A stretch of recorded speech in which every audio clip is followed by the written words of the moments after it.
수도권을 중심으로 코로나19가 재확산하면서 2학기 역시 수도권에서는 전면 원격 수업이 진행돼 왔는데요. 오는 21일부터 등교 재개방침이 결정됐습니다. 사회부 신세롬 기자와 조금 더 자세한 이야기 나눠보겠습니다. 어서 오십시오. 네, 신 기자, 우리 학생들 이제 학교를 갈 수 있게 된 건데 오는 21일부터 등교 수업이 결정된 거죠? 네, 수도권의 사회적 거리 두기가 2단계로 조정된 뒤에 교육부와 시도교육감협의회 측은 학사 운영 방안을 논의했습니다. 말씀하신 것처럼 오는 21일부터 수도권의 유초중 고등학교에서 등교 수업이 재개됩니다.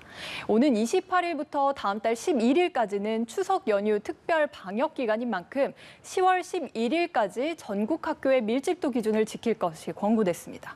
이 표를 통해서 함께 보시면요. 네. 이 사회적 거리 두기 2단계 시에 적용되는 등교 수업 원격 수업 방안은 바로 유초중고의 경우 3분의 1 이내, 고등학교는 3분의 2 이내입니다. 이 같은 2단계 방식이 수도권은 오는 21일부터 다음 달 11일까지 적용되고 비수도권의 경우 현재와 같이 유지되고 10월 11일까지 함께 적용이 되는 겁니다.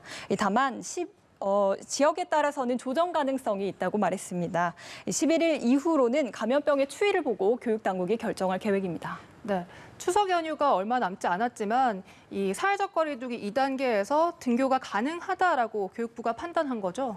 네, 당초 교육계에서는 추석 전에 등교는 어렵지 않겠냐라는 의견이 지배적이었는데요. 이러한 예측의 근거를 살펴보면요.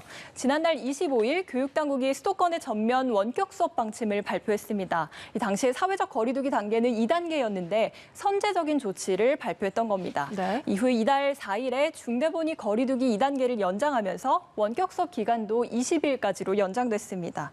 결국 21일부터 등교 수업을 재개하더라도 추석 연휴 전에 단 9일밖에 없어 학생들이 하루나 이틀 정도밖에 등교 수업을 하지 않게 되고 그렇게 되면 등교 수업의 효과가 제한적이라는 의견이었는데요.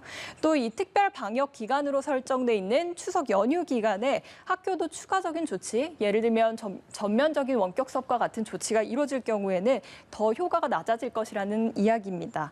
이 교육부는 추석 연휴 후로 등교에 대한 특별한 조치가 필요하다고 판단하진 않았다면서 원격 수업이 장기화됨으로 인한 우려를 그 이유로 꼽았습니다. 네. 유은혜 부총리의 말씀을 직접 들어보시겠습니다. 특별한 다른 별도의 조치가 더 필요하다고 판단한 것은 아닙니다. 원격 수업이 장기화되는 것에 따른 또 여러 가지 우려도 있고 그게 일주일이나 열흘 기간이라 할지라도 우리 학생들이 학교에 등교를 재개하는 것은 필요하다고 판단을 해서 네, 이렇게 유 부총리가 언급한 것처럼 원격 수업 장기화에 대한 우려가 굉장히 컸는데 이를 보완하는 방안이 좀 마련이 됐다고요? 네, 2학기를 앞둔 여름방학 기간 중에 전국의 시도교육청들은 대부분 대면 수업을 늘리는 계획을 세워왔습니다. 교육당국은 2학기 역시 부분 등교만 가능하게 되자 원격 수업의 질을 높일 방법을 더 고민하게 됐는데요. 우선 교사와 학생 간의 소통을 늘릴 방침입니다. 현재 학교에서 순수하게 이루어지는 쌍방향 수업 비율은 6%에 불과합니다. 쌍방향과 콘텐츠를 병행한 것까지 따져도 15%에 미치지 못하고요. 이에 교육당국은 원격 수업 기간 중에 모든 학급에서 실시간으로 조례와 종례를 하고 또 쌍방향 화상 수업이나 실시간 대화창을 통한 소통을 늘리도록 했습니다. 또 주 1회 이상 교사가 전화나 SNS를 통해서 학생은 물론 학부모와 개별 상담할 수 있도록 했고 또 추후에는 교원과 학생, 학부모를 대상으로 설문조사를 해서 추후 개선 사항도 찾아나가겠다는 입장입니다. 네, 이렇게 전반적으로 원격 수업의 질을 높이는 것도 중요합니다만 가장 문제로 지적돼 왔던 것이 학력 격차가 더 극대화되고 있다는 점인데 취약계층이나 이 학력의 질이 좀 부진한 학생들을 향해서도 좀 보완책이 마련이 됐다고요? 네, 교육부는 당초 2학기에는 원격 수업이 진행되고 있더라도 기초학력이 부진한 학생들은 소규모로 맞춤형 대면 지도를 할 수 있도록 권고했습니다.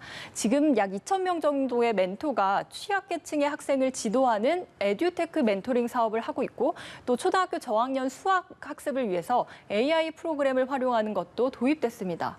이 같은 대안들은 마련되고 있지만 여전히 학부모들은 1주, 2주 단위로 발표되는 학사 일정에 피로감을 호소하고 있는데요. 장기적인 계획을 세우기가 어렵고 또 실질적으로는 1학기 때와 마찬가지 상황이 반복되고 있다는 지적입니다. 교원 단체의 의견도 한번 직접 들어보시겠습니다.